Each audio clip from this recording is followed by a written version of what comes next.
Hello friends, ಒಂದು ಖುಷಿಯ ವಿಚಾರ ಏನು ಅಂದರೆ ಬೆಂಗಾಲಲ್ಲಿ BJP ಸರ್ಕಾರ ಬರ್ತಾ ಇರೋದು. ಒಂದು ಮಮತಾ ಬೆನರ್ಜಿ ಸರ್ಕಾರ ತುಂಬ ಕರಪ್ಟಾಗಿದೆ.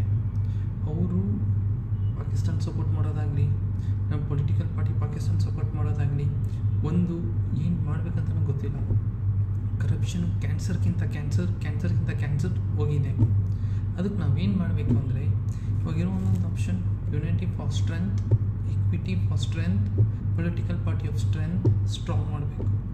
ಯಂಗ್ಸ್ಟರ್ಸ್ ಬೇಸಿಕ್ ನಾಲೆಡ್ಜ್ ಅಂದರೆ ಏನು, ಪ್ರತಿಯೊಂದು ನಿಮ್ಮದು ಸೇಲ್ಸ್ ಜಾಬ್ ಆಗಲಿ, ಯಾವ ಜಾಬ್ ನಿಮ್ಮದು ರೋಲ್ಸ್ ಆ್ಯಂಡ್ ರೆಸ್ಪಾನ್ಸಿಬಿಲಿಟಿ ಆಗಲಿ, ಅದ್ರ ಪ್ರಕಾರ ನೀವು ಈಕ್ವಲೆಂಟ್ ಇಂಪಾರ್ಟೆನ್ಸ್ ಕೊಡಬೇಕು. ಆ್ಯಸ್ ಫಾರ್ ದ ಕ್ವಶನ್ ಅಂತ ಬರಬೇಕು, as the political roles and responsibility ಬರಬೇಕು.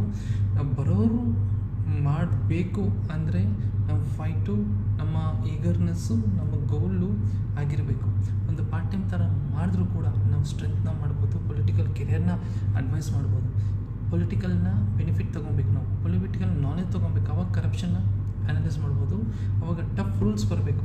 ಯಾವನ್ನಾದರೂ ಸರಿ, ಎಷ್ಟು ದೊಡ್ಡ ಅಧಿಕಾರ ಆದರೂ ಸರಿ, ಗೌರ್ಮೆಂಟ್ ಲೇ ಆಫ್ ಮಾಡಿದ್ರೂ ಸರಿನೇ ನಾವು ಪೊಲಿಟಿಕಲ್ ಸ್ಟೆಬಿಲಿಟಿ ತೊಗೊಂಬರ್ಬೇಕು. ಯಂಗ್ಸ್ಟರ್ಸ್ ಬರಬೇಕು. ದಯವಿಟ್ಟು 60 ವರ್ಷ 70 ವರ್ಷ ಮುದುಕಂದಿರಲ್ಲ ಮನೇಲಿ ಕೂಡಿಸ್ಬೇಕು. ಅವ್ರಿಗೇನೂ ಗೊತ್ತಿಲ್ಲ, ಬರೀ ಪೊಲಿಟಿಕಲ್ ಪಾರ್ಟಿ, ಅವ್ರ ತಾತ, ಅವ್ರ ಮಗ, ಅವ್ರ ಮೊಮ್ಮಗ, ಇದೇ ಆಗಿದೆ. ಸೊ ನಾವು ಮಾಡಬೇಕಾದ ಕರ್ತವ್ಯ ಇಷ್ಟೇ, ಸಿಂಪಲ್. ನಾವು ಮಾಡಬೇಕಾಗಿರೋದು ಏನು, ಇಂಡಿಯನ್ ಪೊಲಿಟಿಕಲ್ ಸಿಸ್ಟಮ್ ಚೇಂಜ್ ಆಗಬೇಕು. ಆಲ್ರೆಡಿ ತಮಿಳ್ನಾಡು ಚೇಂಜ್ ಆಗಿದೆ, ಓಕೆನಾ? ನಾವು ಮಾಡಬೇಕು.